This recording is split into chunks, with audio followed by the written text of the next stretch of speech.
basically, Dad is, we're having all of these interesting people coming and parties, and then fast forward to 1949, and there's a knock on the door, and it's LAPD, and I say, Dr. Hodel, and he says, yes. I say, LAPD juvenile, you're under arrest for incest. Now, wait a minute, Steve. Are you saying that the LAPD juvenile authorities arrested your dad? Because I don't think that's how that worked. But let me point out that in case there was any impression that Steve Hodel was living at the house when Tamar was there, is totally wrong. Steve and his brothers and his mom were out of there. And what happened, in reality, is that Tamar had been a problem child for a long time. The mom said, I can't handle you anymore. You are out of control. I've tried everything. She had shipped Tamar off to a boarding school to try to get her in shape. Nothing happened. So she said, okay, I've had it. I'm shipping you down to live with your dad. Tamar, before she goes down, tells Steve's half-brother and her half-brother, Duncan, I'm going to say that Dad molested me. He didn't, but the cops won't know that, and I'll get him in trouble. And that's what she did. She went down to Los Angeles. She's from the Bay Area. She doesn't want to live in LA. She doesn't want to live with George Hodel. George Hodel is living the bachelor life. The wife and the kids are not there. The last thing in the world that he wants is an incorrigible teenage girl. Do you think it worked out? No. And indeed, Tamar accused her dad and 13 boys at Hollywood High School of various sex charges. And that's what really happened. We'll see how Steve's going to mangle this story to make it appear that his dad is this evil monster. So it turns out that, you remember I mentioned Tamar, who was born in 35. Well, she was now 14 and living with us for the summer of 49. She was living down at the house. No, she wasn't living with you. You weren't there, Steve. It is well documented in the records that, first of all, you and your brothers and your mom weren't living there, and the particular incident in which Tamar was molested, you're not there. Your mom isn't there. Your brothers aren't there. None of you are there. It is total bullshit. And she ran away. She's gone 3 days. Of course, Dad had to make her missing. Cops pick her up. They find her, and oh, boo hoo hoo! My life is so sad. To bring her home, and they said, "Well, why did you run away?" And she says, "Well, because my life is so complicated, and my dad and 13 boys at Hollywood High School are abusing me." Terrible. I said, "What do you mean?" And then she discloses the fact that she'd had sexual relations with her father. Yeah, let me point out, because you will never ever hear it from Steve Hodel, that there was just another incest case had just concluded. The district attorney had just won another incest case. It was in the matter of a tennis coach who had been molesting his daughter. He was convicted. He was sent to prison. So, and it turns out that Tamar was, strangely enough, very interested in this other incest case. Gosh, why would that be, I wonder? And had since she was 11, oral sex and child, basically incest. Basically. So she's placed, of course, immediately in juvenile hall for protective custody. Dad's arrested. He gets an attorney by the name of Jerry Geisler, and no, he didn't. He got somebody in Geisler's office. Now, this is important because Steve will have to do at some point fancy footwork, because George is in jail when Gene Spangler, about the time Gene Spangler disappears. And so in order to hang the Gene Spangler thing on Georgie, he's got to have him get out of jail right away, which is questionable. Who was a very famous attorney back in the Johnny Cochran of that day. He was kind of the Johnny Cochran of his day. And all the stars and celebrities used him mostly in sex crimes, and he was winning all of his cases. Let me point out, because you will never ever hear it from former Detective Hodel, that if you are accused of a crime, you are entitled to an attorney. You are, in fact, entitled to a good attorney. And if you were accused of molesting your daughter, you would want the best attorney you could get. There is nothing wrong with that at all. Nothing. So big news, and you can see these articles and stuff on my website. And basically, Dad's arrested and has a. This is where George Hodel suddenly gets promoted to head of the LA County Health Department, which he never was. Trial, 3-week trial, a lot of testimony, and they do a pretty good job. Yes, a lot of testimony. A couple of other things that former Detective Hodel will not tell you. He will not tell you that Tamar's mother testified that she wouldn't believe Tamar under oath. He will not tell you that Tamar's grandmother testified that she would not believe Tamar under oath. He will not tell you that about 8 other women said, we would not believe Tamar under oath. She is a liar. He will also not tell you that the jury in that trial consisted of either, you see both numbers, either 8 women and 4 men, or 9 women and 3 men. But in either case, the preponderance of the jurors are women who Tamar failed to convince. He won't tell you any of that. I wonder why. Painting Tamar with call her a liar. She's a pathological liar, and they paint her. She was. Tamar was a pathological liar. Everyone in the family says that Tamar was a liar, except for Steve. Steve Hodel somehow finds her truthful, where absolutely everybody else in the Hodel family says, yeah, Tamar's a liar and manipulator. They all say that. Her kids say it, liar and manipulator. That brush. And even though the evidence is overwhelming that he did the. No, it wasn't overwhelming. They didn't convince the jury of mostly women. Sex acts. Let me interrupt you. Weren't there 3 witnesses? Yeah, well, if you believe Steve's version of it, it's very nebulous what actually happened that night. Well, I was just going to say, yeah. Yeah, go ahead, sir. The jury comes back with a kind of a 45-minute OJ verdict and said not guilty. And this is despite the fact that we had 3 adult witnesses present in the bedroom during the. And 10 witnesses who said Tamar was a liar. Did I mention there were 10? Count them, 10. Did I mention that there were 8 women or possibly 9 women on the jury who failed to believe Tamar? Actually participated, involved in it. And he also, Dad made, which were printed at The leftovers.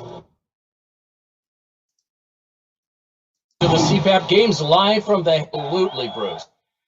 He said, I don't know. If it's right for you, and review important safe. Child or small child, on and on, basically copping out tacit admissions. And the witnesses studying sex, since she was a child or small child, on and on, basically copping. And basically he says, my daughter and I have been studying sex, since she was a child or small child. Yeah, I'm not sure any of this is true. This is Steve Fantasy Land. And the witnesses, so who were present, but despite all of that, like I say, we'll later find out once we get into the DA's. Steve's going to say that there was a payoff, which was very interesting because this is a jury trial. And so who are you going to pay off? Are you going to pay off all the jurors? Because you would have to have 12 jurors find him not guilty. Do you pay off all 12 of them? I don't think so. Detective Hodel. The files will find out there was apparently a $15,000 payoff. Who was paid off, Steve? Who? It was a jury trial. Come on. How were you ever a cop? This is just bullshit. Which, of course, back then was a huge amount of money.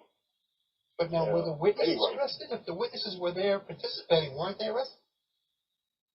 Well, they agreed to testify. So they apparently they made a deal. But You can have your testimony. So they did testify against him, but then at the prelim, but then at the actual trial, one of them refused to testify because basically she was threatened. because she was lying.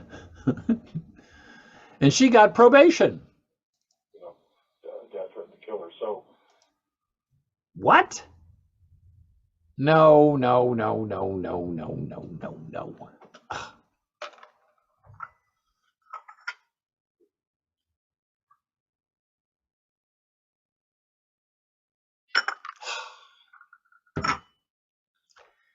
Steve Hodel lies. He lies all the time. He lies about everything.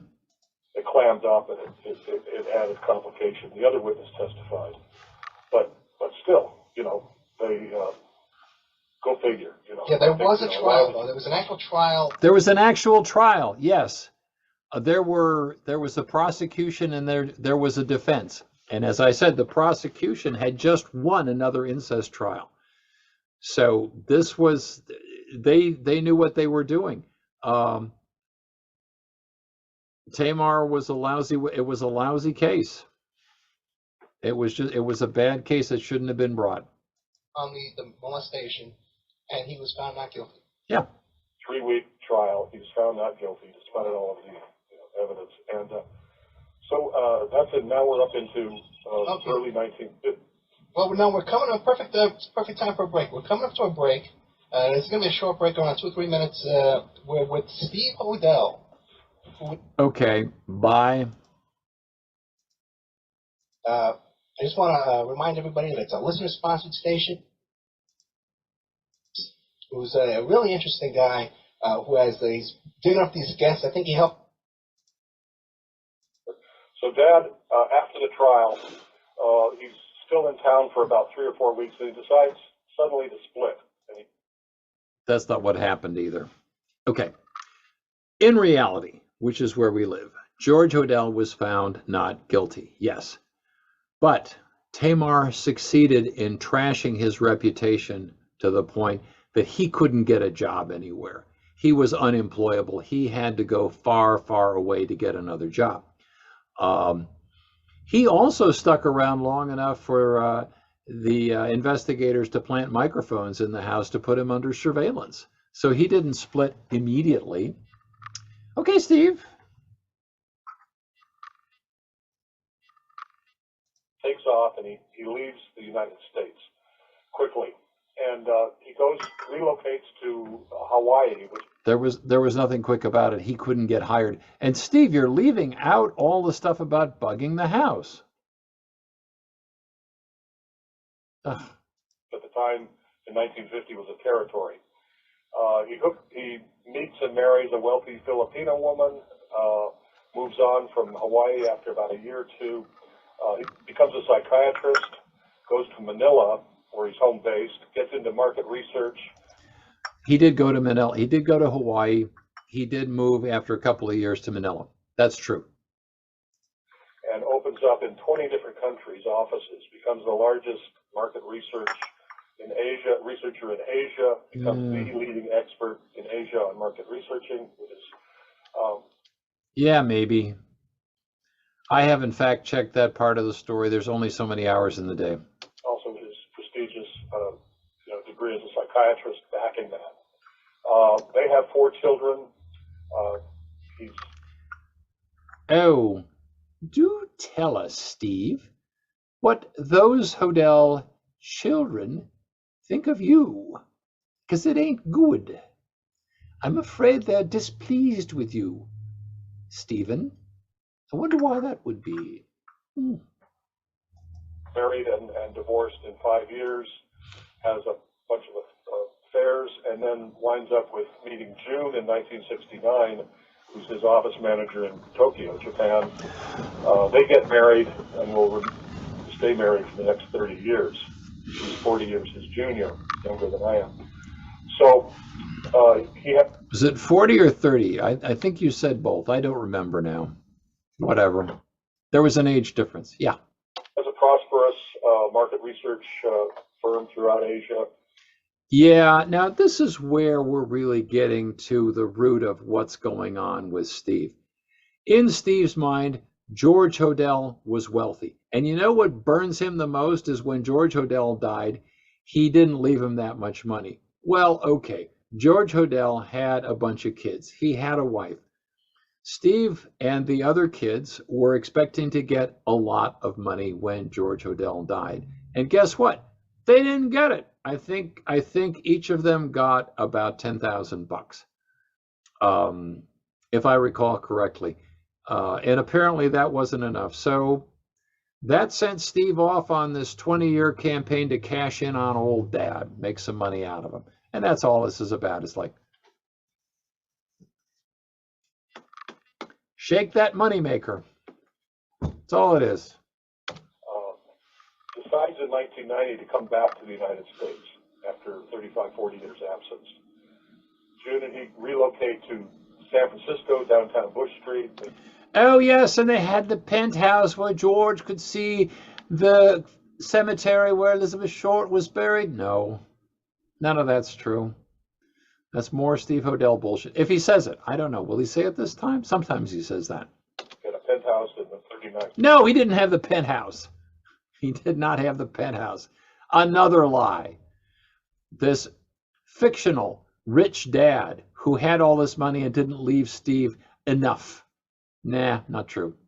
Floor downtown, and he contacts me and says, I'm back in town. And we start seeing each other on a regular basis. So for the last 10 years of his life, we become very, very close. And he now has 11 children by 5 different women, and has led this incredible life. Remarkable man, and, incredible life, blah, blah, blah. I come down to San Francisco, he comes up to Bellingham, Washington.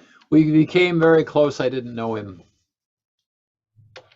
We become quite close, and then I get the phone call, which we talked about earlier, where he dies of a heart attack at age 91.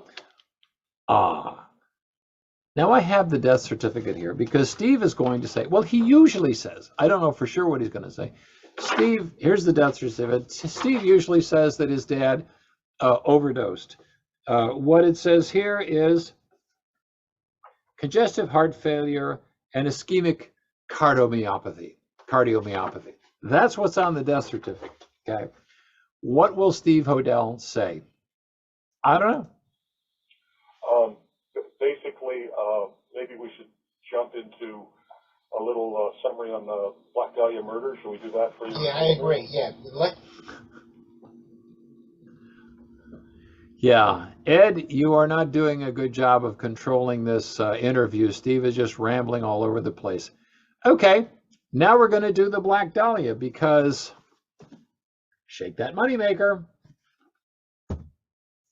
And also shake that moneymaker. Tell everybody what happened, who Elizabeth Short was, and all about that. Okay, so the Black Dahlia was one of LA's most notorious unsolved murders, and I'd never heard of it. Except, well, I saw the pictures at the police academy, which if you had seen them, you would never forget them. And I had seen this TV movie in the 70s with Lucy Arnaz made up to look like Elizabeth Short. So I had seen the pictures of the victim, and I had seen this TV movie, but I didn't know anything about the Black Dahlia other than that, is what he usually says. the reason it was because of the absolute horror of the crime itself and the combination of things that came together. So it's January 15th, 1947. It's a cold Oh, he's got that right. winter morning here in Los Angeles. A woman is walking her, or in a stroller, pushing her 2-year-old daughter to market. Not to market, but yeah, otherwise that's correct. On that morning. She's in the Leimert Park area of LA, which is about 5 or 6 miles south of Hollywood. They're going Yeah, Steve kind of changes phone. You know, he dummies around the distance from Leimert Park to Hollywood.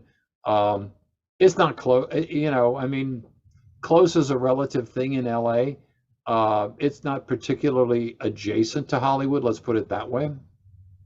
Down the street, and she looks over this vacant lot, and she sees what she thinks is a mannequin, like cut in half, True. That's true. top half and the bottom half. Cut in half, top half and bottom half. Yeah, that's usually how it works, Steve.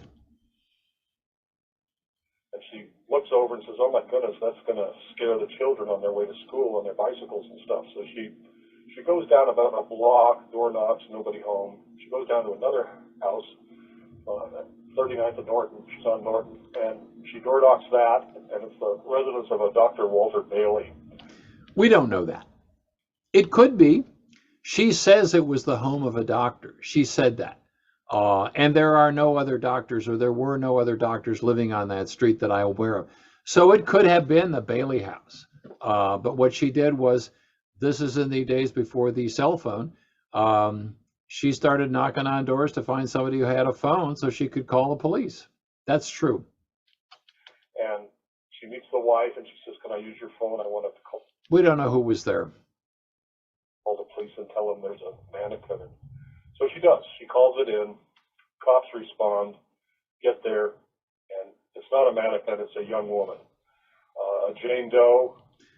And the cops are horrified, right, Steve?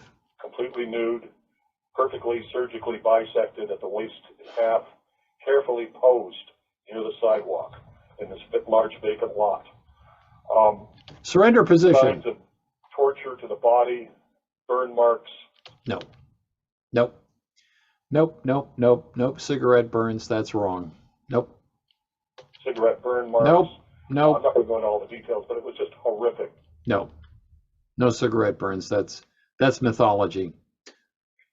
The autopsy would later show that it's probably one of the worst torture murders that has ever occurred.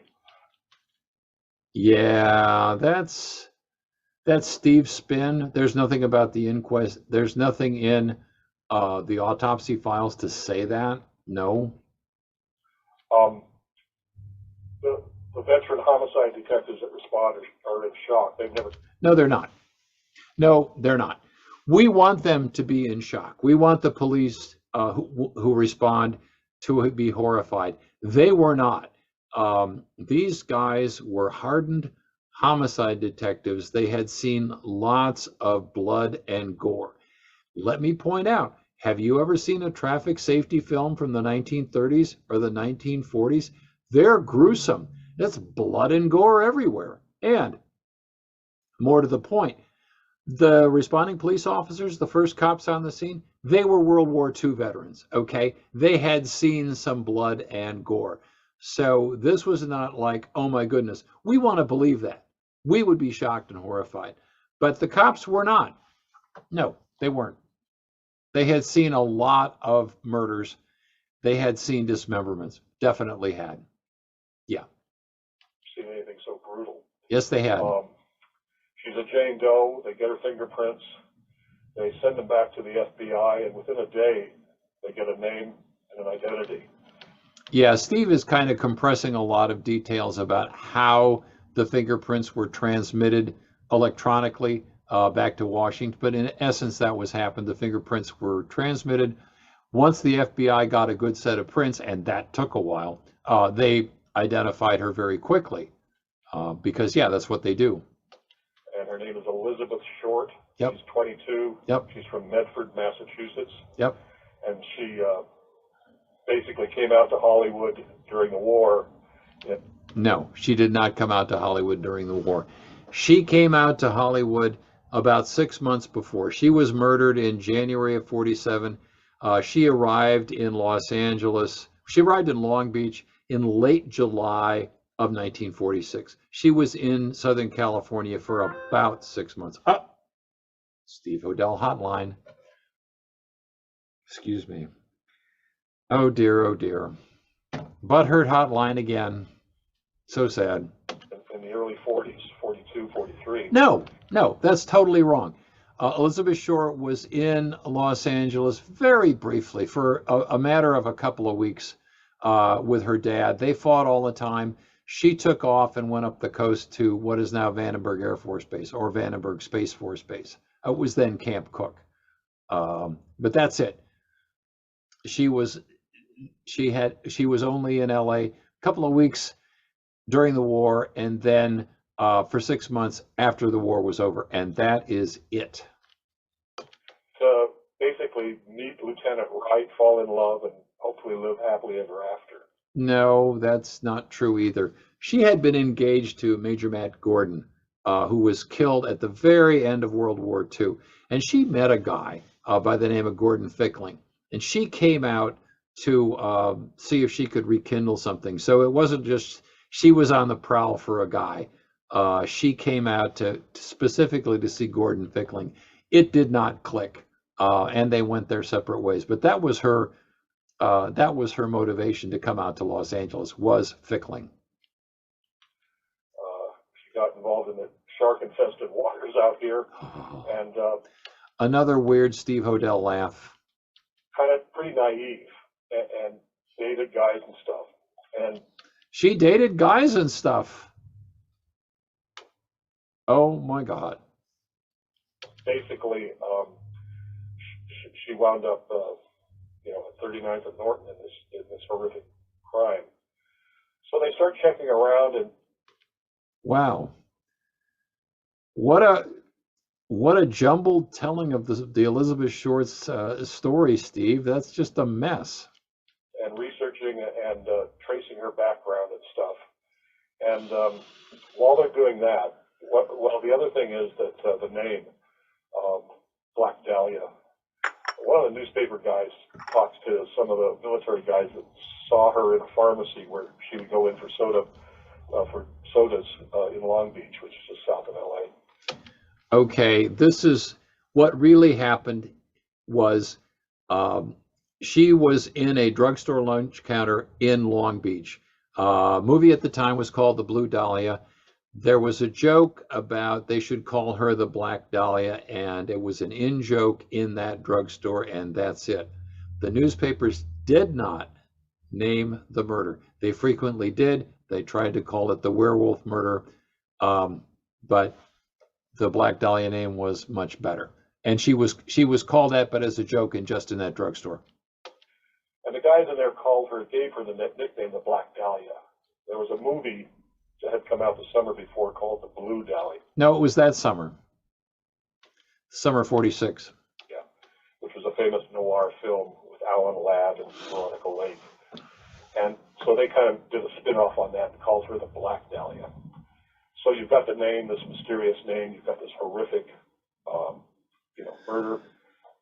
And all of the 4 or 5 major newspapers in LA went ballistic on it. They went, I guess what we would say today is viral. Headlines, they're all trying to outdo each other for scoops on the crime and stuff. That's sort of true. The Examiner, the 2 Hearst papers, the Examiner and the Herald Express, were very active in the Dahlia case. The Daily News also was. The LA Times was kind of squeamish about crime. They didn't really put it on the front page except for one day when they thought a guy had confessed, Joseph Dumais. But other than that, it was never on the front page in the 40s, just that one time. So, Wait, can you tell the audience how they notified her mother of the death? Yeah, that's a little distorted, but it's one of the things that's about this is there's so much myth and fiction. Because of you, Steve. And a lot of hack writers that came out with stuff. Like you, Steve. But, one of my hardest jobs was to separate the Steve, the crusader for truth. Yeah, maybe not. Truth, fact from fiction in my investigation. But the story you're talking about is that basically the city editor, a guy named James Richardson, supposedly had one of his guys. The city editor of which paper, Steve? The Examiner, perhaps? Reporters get on the phone and call. No, it wasn't a reporter. It was a rewrite guy. Steve just is terrible with details. He just can't get anything right. How is he a cop? I don't know. Call the mother and say, get as much information as you can, talk to her, and tell her she won a beauty contest, and get as much information you can before you tell her what. So he lays it out, and the mother's all excited about her daughter winning. Yeah, that's the story. It's probably pretty much true. If you want to read another version of it, it's in Jim Richardson's autobiography, which has mistakes in it, called For the Life of Me. That's where that account comes from. A beauty contest. And then he says, okay, now tell her the truth after they get all the information. And he says, well, she's also been murdered. So, that's kind of one of the brutal things. I think it was a bit distorted. I don't think it actually played out exactly like that, but. Yeah, I think that's pretty much how it went down. The only thing different about it is that she didn't believe the guy who called. She didn't believe it until the LAPD sent the Medford cops over to call on the house and say, yeah, she's been killed. And that's when she realized that it was for real. That's how they did things in those days. The truth is that she had won a beauty contest. She was working at Camp Cook. No, she did not win a beauty contest. Elizabeth Short never won a beauty contest. That wasn't a beauty contest. There was a weekly feature in the base newspaper, the Camp Cook Clarion, and it was the Camp Cook Cutie of the Week, and it was just various single women on the base, and she was one of them. But there was no competition, there was no contest involved at all. It was a weekly feature. She was actually had won a contest earlier, a year earlier, so it was not a close. Well, it was more than a year earlier because it was at Camp Cook, and it wasn't a contest. Steve's just horrible with details, man. He's just terrible. It was, Let me ask you another question. It might be me. Sure. But I had heard that in the movie Pretty Woman, in the scene where Richard Gere is going up that fire escape, that in that apartment where Pretty Woman, I forget the name of the actress, where she lived, that was the actual apartment of Elizabeth Short. No, it wasn't. I'm not sure which building that was. I can't remember in Pretty Woman. I saw the film, but I don't remember the apartment. She lived in about 4 or 5 different apartments in Hollywood during her time out here. So it could have been one of those. I'm familiar with all the ones, but I'd have to know the address to tell you if it was or wasn't. Okay. But it's possible. Basically, so they're investigating and gathering information on her. And the killer starts sending in taunting notes to the police. Okay. This is where Policeman Hodel is going to recognize Dad's handwriting. Yeah. Okay. Let me point out that only the first mailing to the newspapers, addressed with cutout letters from headlines and movie ads, containing Elizabeth Short's address book and business, her social security card and her birth certificate and business cards and stuff like that.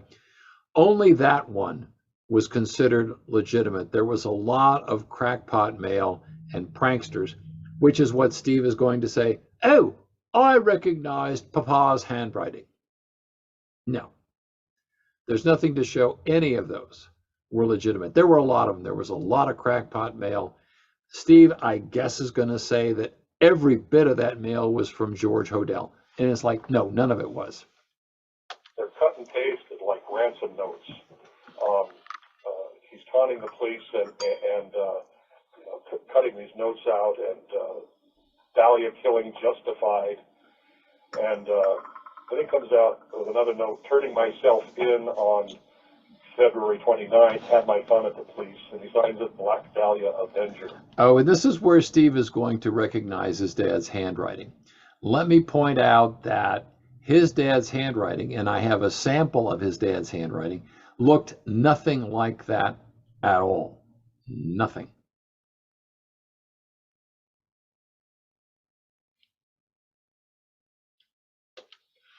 And more cut and paste. He cuts out some photographs. Says, I'll turn myself in for $10,000, yada, yada, and just keeps taunting the police. He sends in about 8 or 10 of these notes. Some are disguised handwriting. Only one note is not disguised, and that's his turning myself. I recognize Papa's handwriting. No, you didn't. No good note. So then he also calls up this Richardson, who I mentioned was the examiner, the editor, and oh, we got the examiner in. Now, in reality, what happened was that Richardson got a call that he thought was from the killer, and the guy said he was going to do something that might be help the investigation, and so that's when the items from her purse were mailed to the newspapers. So phone call first, and then the mailing happened. In reality, not in Steve world, but hey. Taunts him and says, I'm the killer, and basically says, I understand you're having trouble moving forward on the case. Maybe I can help you out. Again, if you want to read a more organized telling of this story, a more organized version of the story, look at Jim Richardson's autobiography memoir, For the Life of Me. Again, Jim Richardson's book, For the Life of Me, is problematic. He relied on his memory a lot, which was faulty. So you can't take it as gospel. But there is an account in there where he discusses it, and I would trust him way more than I would trust Steve with that story. And Richardson quickly realizes this is the real deal, and this isn't a whack job, that it's actually the killer. So he tries to trace the call, signals kind of for his secretary to trace the phone. Wasn't the secretary, it was the switchboard operator. And just as he was doing that, the guy hung up. And the killer says, you're probably thinking about tracing this call, so I'm going to hang up. But he said, I'll send you a couple of her personal effects before. I'm not sure exactly. I haven't looked at that story in a long time. I forget that detail. I think he was more vague as to what he was going to send. She went, shall we say, missing. Then he hangs up. And sure enough, 2 or 3 days later, the editor Richardson gets these personal effects, so they're her ID, their oh wow.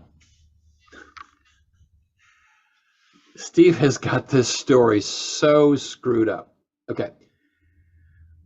The letter, and it was a small envelope with some of the things from her purse, was addressed to the Los Angeles Examiner and other newspapers, and it broke open on a so-called sorting table at the post office.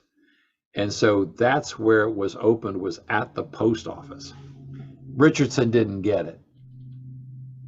some 4 or 5 photographs from her purse, their social security card, and so basically they're the real deal. And he realizes, and he continues taunting for about another week or so. Yeah, they don't know it was the killer. Only that first letter was considered legitimate. The rest were pranks. Then it kind of goes dead for a while, and nothing really dramatic happens, and it kind of goes off page 1 for a while, and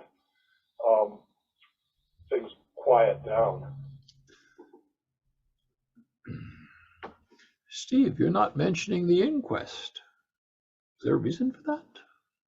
Reason you haven't mentioned the inquest? Kind of a big deal. A lot of evidence was presented. And then a few years go by, and it kind of fades down, and they really make no progress. And it's I mean, the reality is that other people kept getting murdered. Gene French got murdered. Oh dear. Steve Hodel hotline. Butthurt again. Gene French got murdered February 10th, and so that was a new case that they had to investigate. They kept working on the Black Dahlia case, though.